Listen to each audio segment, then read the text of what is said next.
Who has the right of way during a left turn collision? Typically, the person that has the right of way is the person going straight, unless there's some other exception due to the traffic signal or whatnot. So if you are making a left turn, 9 times out of 10, the onus is on you to make sure that traffic coming in the other direction has reasonably cleared before you make that left-hand turn. Additionally, you also want to look out for pedestrians and bicyclists. Typically, they will also have the right of way as well. That's not saying that they can come out into the road and dart in front of your vehicle, but generally, the person that should be making sure that the roadway is clear before making the left-hand turn is the person that's turning.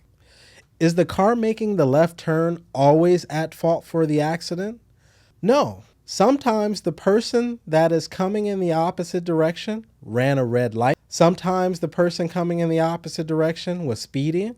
And sometimes the person making the left turn has a green signal. If you have a green turn signal and you're turning left, then chances are you're not going to be at fault for the accident.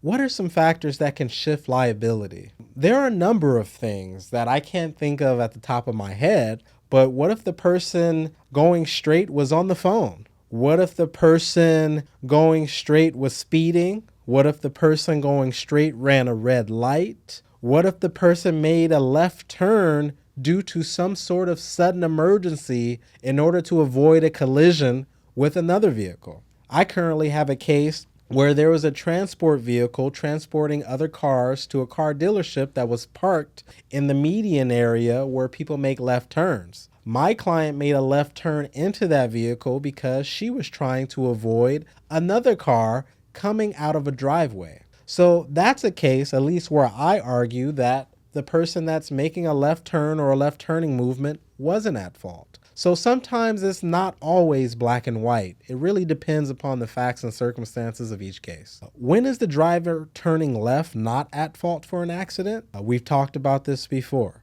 What if they had a left turn signal? What if the oncoming traffic, the light had already turned red and someone ran a red light? Now, in those instances, you're going to need something to prove that that person ran a red light, generally in addition to the testimony of the driver. Do we have any independent witnesses that can confirm that? Is there any video from the intersection that can confirm that the driver turning left waited for the light to turn red or turned on a reasonable yellow after most of the traffic had proceeded? Those are instances where the left turn driver may not be at fault. Can you still recover compensation if you're found partially liable in a left turn accident? And the answer is yes. In California, we have a contributory negligence state. And what that means is that your recovery will be reduced by the amount that you are held to be at fault. So if your case is worth $100,000 and a jury or judge decides that you're 50% at fault, then your recovery will be limited to $50,000. So just because you are partially at fault doesn't necessarily mean that you can't recover anything in your car collision. If you need help after your accident, please give us a call at 323-545-6858.